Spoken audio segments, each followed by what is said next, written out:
हम बनाएंगे घर पर पेरी पेरी मसाला।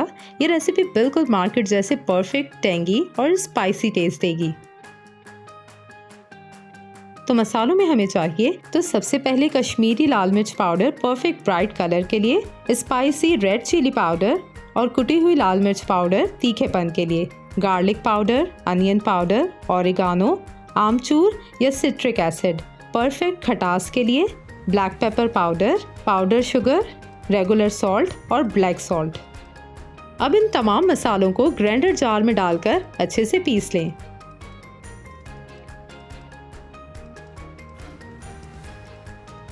तो लीजिए, हमारा होममेड पेरी पेरी मसाला तैयार है। चखो, सीखो और कहो वाह।